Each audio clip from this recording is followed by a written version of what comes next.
Hello and welcome again to the Writer Review. This is Eric Writer, and this week we're going to be taking a look back at the 2008 political drama titled Frost Nixon. Now, Frost Nixon runs for 2 hours and 2 minutes long. It is directed by Ron Howard. It is produced by Ron Howard, Brian Grazer, Tim Bevan, and Eric Fellner. The screenplay was done by Peter Morgan, which is also loosely based on his play, also titled Frost Nixon. He wrote the script, and I guess it's kind of apropos that he would also base it on his own play, so that's good. The score was done by Hans Zimmer, the cinematography by Salvatore Totino, and the editing was done by Daniel Hanley and Mike Hill.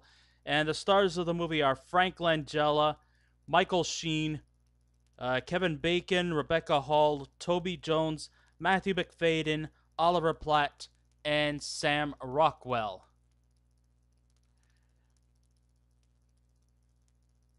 So even though he was admired by the lot but hated by the mass, there is no denying that Richard Milhous Nixon solidly stamped his reputation as a powerful leader, even though he made major errors that ruined the man and virtually killed his reputation. Yes, a lot of people said that he was a cruel and ruthless leader. After all, he was the pivotal force behind the Vietnam War. He also put a whole dent to his whole reputation as being a cheater and a scandalous fraud. And of course, whenever Richard Nixon comes up, it's synonymous with the whole topic of Watergate. Now, unlike the 1995 Oliver Stone movie of Nixon, Nixon was completely trashed as being a savage, brutal, evil tyrant. But here in the movie Frost Nixon, we get to see Richard Nixon in a much more lighter terms.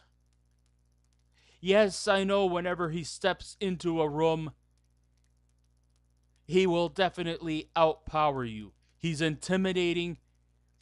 He's kind of a scary guy. He's got this gruff, rough and tumble, rugged voice. And whenever he talks, people listen. He is that intimidating and imposing.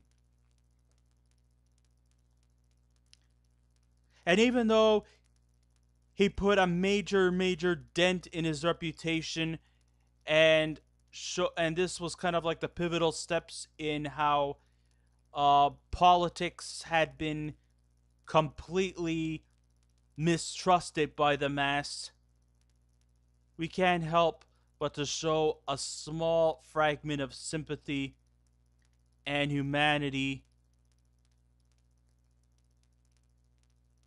towards the man.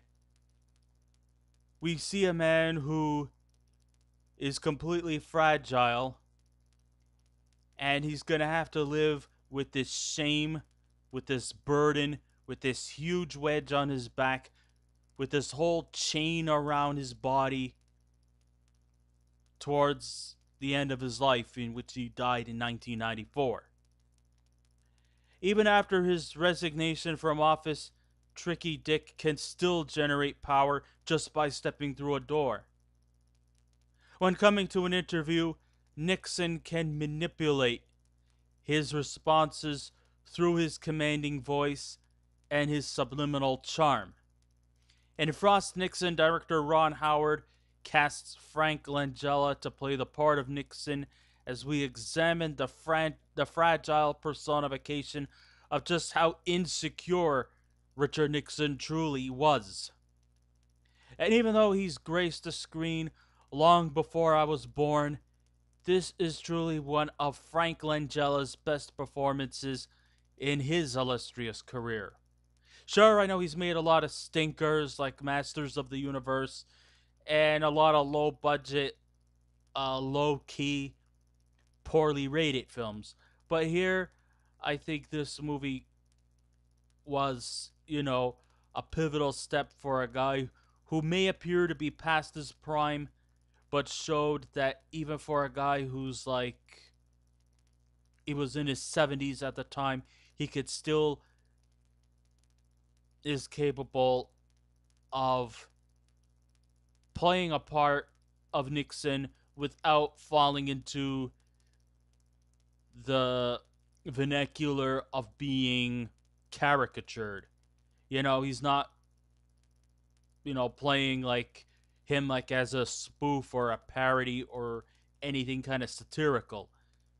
He is actually molding himself to be Richard Nixon, and Langella is trying his everything he can to play his part in a very very serious perspective. And that actually just doesn't just go this just goes with Frank Langella.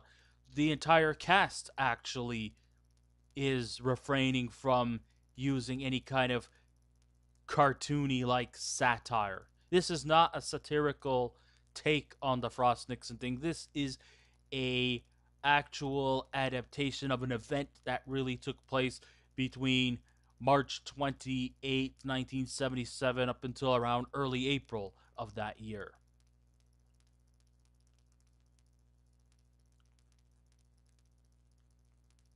So once his presence is on screen, you just sit there at his attention and you're glued to him. Frank Langella was nominated for an Oscar in his performance, and his nomination was well justified. And, this is a character driven film, and this does depend a lot on the cast. And that's not to say that the technical crew, like the directors and the producers, didn't do a good job, but this is definitely a cast dependent film. And if the cast can play their parts effectively, then this movie has sold its audience. The other supporting casts were also just as impressive in their respective role. The other strong leading performance comes from Michael Sheen as the downtrodden interviewer David Frost. Um, Before he had the infamous Nixon interviews, the one where Nixon actually finally opens up that he did wrong with Watergate, that he had let his country down, that he had let his people down, and most of all, he had let himself down. And this is something that he's going to take with him till the next 20 years. And this kind of took him kind of like out of the political limelight, with only making a few sporadic public appearances. And then, sadly, in 1994, Richard Milhouse Nixon passed away. Now, Michael Sheen's character, David Frost, who also had a bit of his reputation down the tubes. I believe he had hosted several shows across the globe, including one in Australia where it was cancelled. He's had many shows cancelled. He's also been a bit in a financial bind. Um, he's also been known before his interview with Nixon. He was taken mostly as just a pop entertainment interviewer. And, 1 week he was interviewing a superstar group like the Bee Gees, and then all of a sudden he goes from an entertainment reporter to a much more serious investigative journalism. This is kind of a bit of a coming in of age for the David Frost character, as he's now stepping up his ante from interviewing celebrities to more serious political leaders. And Richard Nixon was just a step in that kind of direction. Now, this whole David Frost, Richard Nixon interviews could either make them or break them. And nobody wants to come out of this broken. But one will come out on top, while the other will hit rock bottom. And Michael Sheen truly delves himself into his role as David Frost. He plays his role quite effectively. In fact, he was just as equally entertaining and fun to watch, just like Frank Langella was when he played Richard Nixon.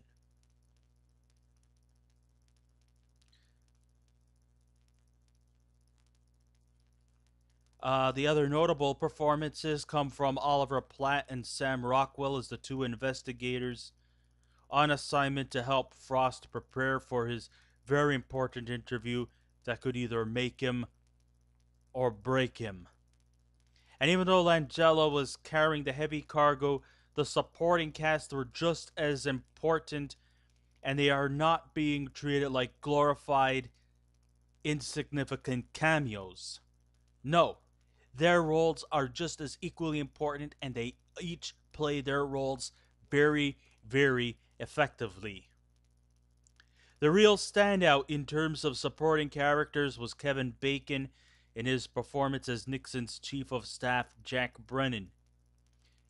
Sure, he understands that Nixon is not the most honest person who ever lived, but still has great fondness for him. And of course, he was also effective in his times when he tried to convince David Frost that if you're going to do the interviews, you're going to have to refrain from mentioning Watergate. Because if you mention Watergate, it will likely piss off Nixon. Whereas I think the characters that Sam Rockwell and Oliver Platt had, if this is the way to bring ratings or to help, rebuild the downward spiral that David Frost was on, he has to come up with the more heavy hitting questions, the more hardline questions. He has to be more aggressive in his delivery, or else his reputation will just simply go down. And I know deep inside, Mr. Frost does not want that to happen. So he has to think. He has to. Even if it even if the truth hurts. Because during these Nixon and David Frost interviews, everybody was all seeking out for the truth. And, Bacon's character, Brennan, he was trying to get Frost to not mention any hard hitting questions. Sure, he understands that Nixon is the most dishonest person who ever lived, but he still has fondness for him. Even though he's shamed everyone, including himself, Brennan still admires the man and will look up to him through all damnation. And sure, Bacon has always been a wonderful performer, and he delivers well, though I think he's really undermined here. But of course, I think a lot of the supporting cast members are pretty much undermined. But they're still very effective, and they all play important parts, and they do it quite well. The direction from Ron Howard is one of the best that he's done in his career. Maybe with honorable mention being Apollo 13. The interview displayed here is both very insightful and interesting. The whole idea of a British journalist interviewing a former president may not particularly hold everyone's interest, but the character arcs and the storyline leading to the exhilarating interviews carries the film along in an immaculate perspective. It's really, really wrapped up quite nicely, and it flows quite nicely. It's in a nice, tight package. I loved how, the day the opening first interviews come about, there is some humor in this, like um the first interview, Richard Nixon is like all laid back and he'll bore you to death with with mundane anecdotes about random stuff about his family and bringing up stuff that isn't really necessarily needed. He tries, of course, to avoid the more heavy hitting questions with boring anecdotes that go on much longer till, I mean, one question led to a 23-minute stuff about his family life. So, of course, they had to sort of bring the interview segments like day to day intervals. The next day, they would ask more questions. And once again, he would be, passive aggressive in David Frost and not necessarily taking him seriously. When Nixon was assigned to be interviewed by this David Frost, he was basically only just doing it for the money, because if he answers a question, he gets it's at a cost of $600,000, and he was going to get 600 grand just for doing the interviews. So he was like, "Hey, this is an entertainment reporter, so I'm not necessarily going to take him seriously." And the first 3 days were kind of almost like that. And then David Frost, at the fourth and final interview, then he starts with the heavy questions, and it leads to much more aggressive nature in Nixon. And then David Frost, becoming less intimidated by this guy once you get to know him. He finally blurts out the heavy hitting questions relating to Watergate. Nixon getting more and more intimidated, much more frustrated. And then eventually he decides to just cave in and finally admits that he did wrong. Even though at the time he thought that, as long as I'm the president, whatever I do is not legal. But now, since this is 1977, he is no longer the president. So now he has to confess if whether what he did with Watergate was legal or not. No more bullshit. You have to tell the truth. You see, even I'm starting to get a little bit aggressive here in the way I'm dictating. But that is exactly what the ending is. Nixon finally comes out and spills the beans. Yes, he let himself down. Yes, the whole Watergate scheme was his fault. And that he let himself down. He let his country down. He let his people down. And this, of course, led to the eventual step where the Americans had lost their faith in politics. And it hasn't gotten better through the years. As time goes on, politics is still, you know, bashed as being untrustworthy,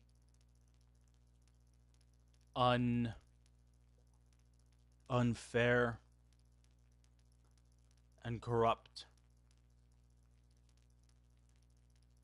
It hasn't changed, and it hasn't changed for the better.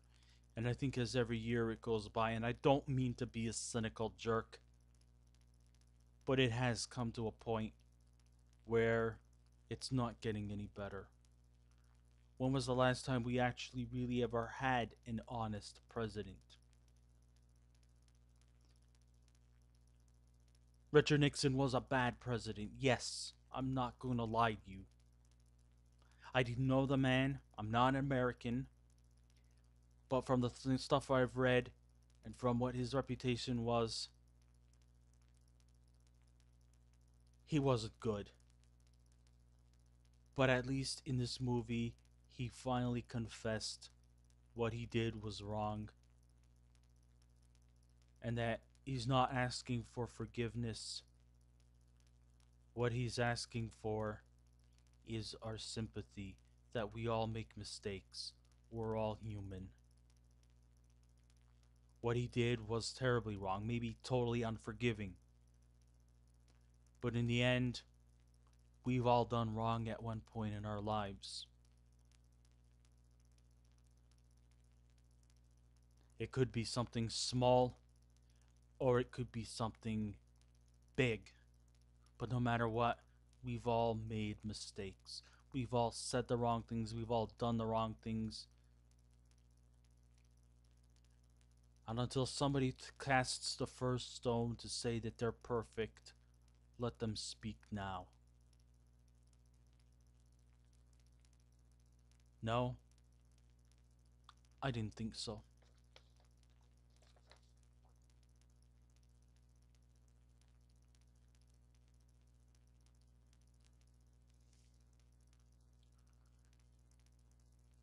So the president,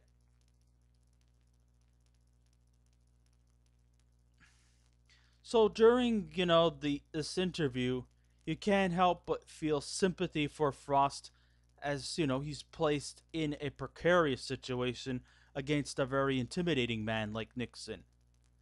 But you get that moment of relief when Frost retorts back at Nixon as the ex president is beside himself, knowing that Frost pulled a fast one at him. I was amazed by that. I mean, here we look like he was the underdog, he was the little guy, and then you have big, bad, tricky Dick sitting in the room. It's like looking at a shark next to a salmon, and this shark is hungry. Nixon is that shark, and Frost is that salmon. And if you put a salmon next to a shark, the salmon would be eaten. But Frost is no ordinary salmon. He's a clever salmon. And although he'll lead him on a chase like Nixon, but this clever, resourceful salmon turned the tables on him, and it led to the shark to fall to defeat and to surrender and to finally come clean. If there was anything missing from Frost Nixon, was that near the end, I was hoping that a defeated Nixon would gingerly walk back to his limo. The movie displayed a corrupt leader whose actions will never be forgiven, no matter what. But there's still a little ounce of pity that we have for the man. Yes, he made a very big mistake, and in the end, he's still a human being who will live this mistake long after his death. The final ending just needed something that needed an ending, that needed a powerful disclosure instead of a semi-faded whisper. So we see at the end, after the interviews, Nixon and Frost are talking to each other. And then Frost bears him a gift, since Nixon liked his Italian loafers. David Frost gave him a gift of some Italian loafers of his own. And then he asks, "I did call you late at night, didn't I?" And then David Frost said, "Oh, yes. Yes, you did." And then Nixon would be like, "Oh, yeah? Well, what is it that we talked about?" "Cheeseburgers." "Cheeseburgers?" "Yes, you guys talked about cheeseburgers. And then you mentioned something about Dr. Lundgren told you to get off of cheeseburgers for health reasons and replaced it with cottage cheese and pineapple, which you would call the Hawaiian burger, which in the end tastes like fucking styrofoam." I remember the conversation. That might be weird, but I'm not stupid. So the year 2008 had been a really good year for films, and Frost Nixon certainly tops the list. Frank Langella really shines brilliantly, and this film will definitely keep you interested for the next 2 hours. It might not have the impact like I anticipated, but this movie is still essentially important for all moviegoers to see. Maybe not necessarily for your young ones. This is truly an adult film, so don't bring your kids. They're not gonna understand anything about this. No, I'm not putting kids down in any way, shape, or form, but this is more for adults. So Nixon was a giant in the political spectrum, and Frank Langella captured the character very splendidly. If I was to give a score for this movie, I would definitely give Frost Nixon a 9. So I guess this ends my writer review for tonight. Thank you all for listening in. If you wish to subscribe to my channel, please feel free to do so. If you wish to leave a comment, go right ahead. Just remember, be kind, be courteous, and don't be rude. And that just doesn't mean for if people put comments down, I don't want you to also bad mouthing them. You respect people in my channel just like I would respect yours. So until next time, this is Eric Rider saying keep watching those movies. And I'll see you around. Goodbye.